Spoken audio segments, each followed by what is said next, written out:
Welcome to Evermore Love. Hello, my lovely dreamers. Welcome back to Evermore Love, the cozy corner where hearts find their stories and souls get a little lighter.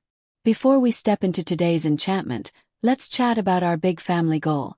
We're so close to 1K subscribers, and your support could make it happen this very month. Imagine the magic we'll unlock together. More tales, more tears, more triumphs. If you're not subscribed yet, please do it now. It's one click that means the world.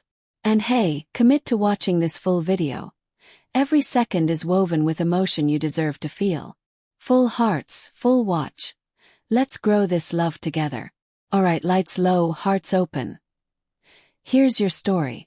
I kiss her at midnight. The snow fell like forgotten promises outside the frost-laced windows of the Ember Lounge, a hidden speakeasy tucked into the crooked alleys of Edinburgh's old town.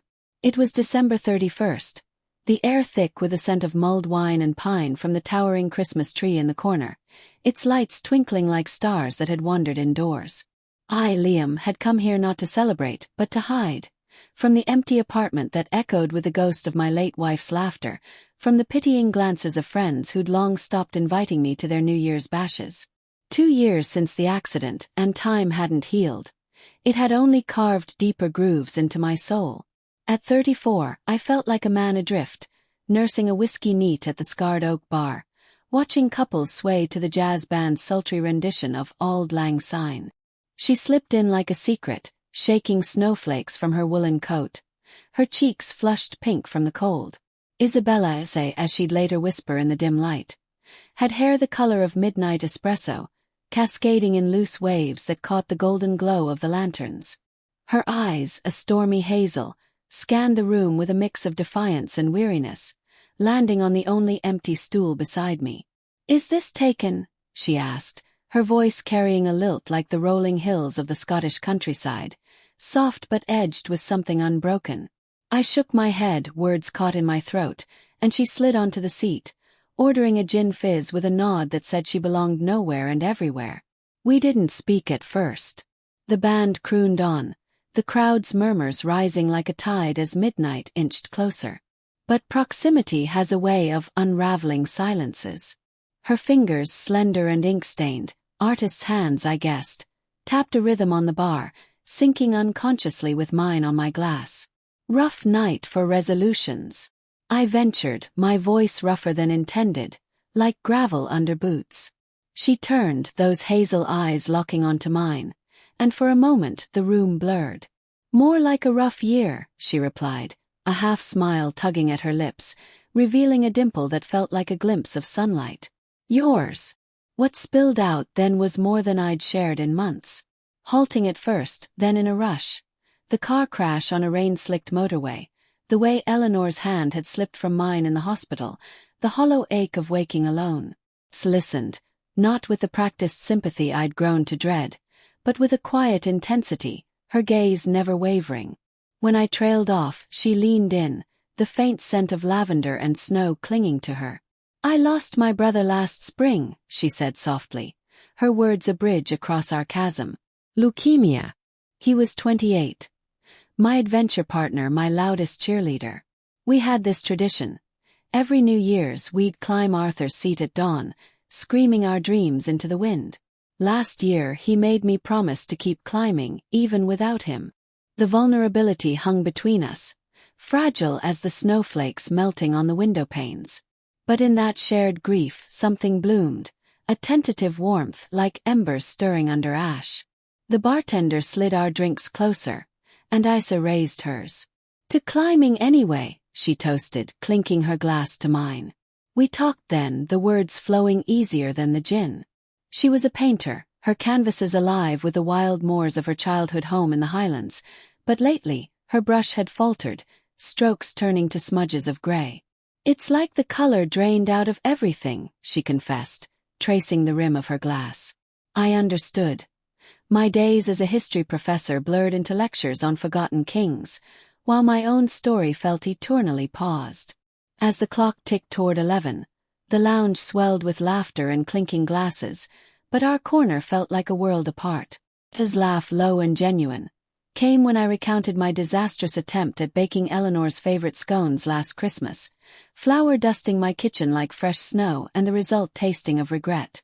"You're a romantic disaster," she teased, her knee brushing mine under the bar, sending a spark up my spine that I hadn't felt in years. Yet doubt flickered in her eyes when I asked about her heart. "Men see the grief and think they can fix it," she said, voice dropping. "But I'm not broken porcelain, I'm just..." Paused. "And you? Still wearing the ring?" I glanced at the simple gold band on my finger, a talisman I'd clung to like a chain. "Habit," I admitted. "Or fear of letting go." The honesty stung, but her nod was gentle, understanding.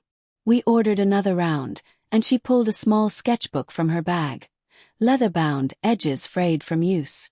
"Draw with me," she challenged, sliding it over with a charcoal pencil.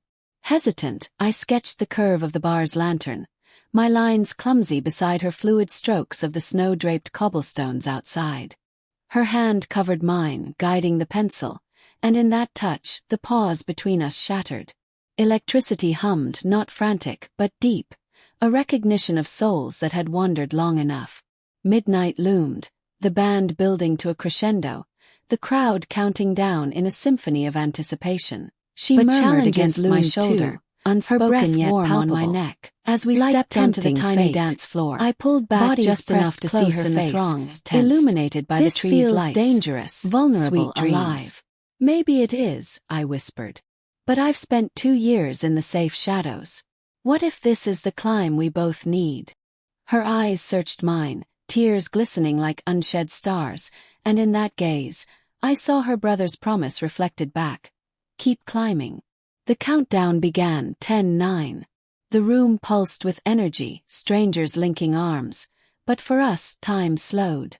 8. 7. His hand found my cheek, thumb brushing the stubble there, a touch that anchored me.